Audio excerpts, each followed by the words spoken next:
தமிழகத்தில் உப்பு பற்றாக்குறை ஏற்பட்டுள்ளதாக வதந்தி பரவி வரும் நிலையில் சுமார் 7 லட்சம் டன் உப்பு கையிருப்பு உள்ளதாக தூத்துக்குடி உப்பள உரிமையாளர்கள் தெரிவித்துள்ளனர்.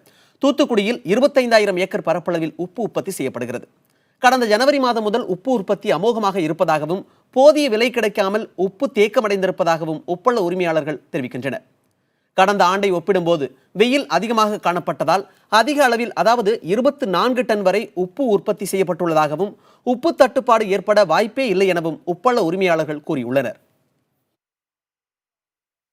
உப்பு ஒன்றும் தட்டுப்பாடுலாம் ஒன்றும் கிடையாது.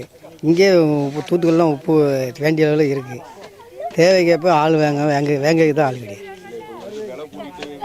இல்லை இங்கெல்லாம் விலை ஒன்றும் அப்படி ஒன்றும் கூடலை, ஒன்று மாதிரி தெரில. நீங்கள் எடுக்க ஒன்று ரெண்டு கைக்கு ஆளுகளுக்கு சரியாக வேலை கிடையாது. ஏகப்பட்ட உப்பு பருமணியாகவும் இருக்குது, எல்லா இடத்துலையும் ஸ்டாக் இருக்குது. அதே மாதிரி ரிஃபைனரிஸ் கிட்டத்தட்ட 25 ரிஃபைனரிஸ் இருக்குது. அந்த ரிஃபைனரிஸ் பூராத்துலேயும் ஏன்னா எல்லா இதுலேயும் தலா ஒரு 100 டன்னு மேனைக்கு எல்லாம் ஸ்டாக் இருக்குது. பண்டலும் சரி, என்ன மூடையாகவும் சரி, எது கேட்டாலும் சரி, என்ன இது பண்ணுறதுக்கு அனுப்புறதுக்கு எல்லாம் ரெடியாக இருக்குது.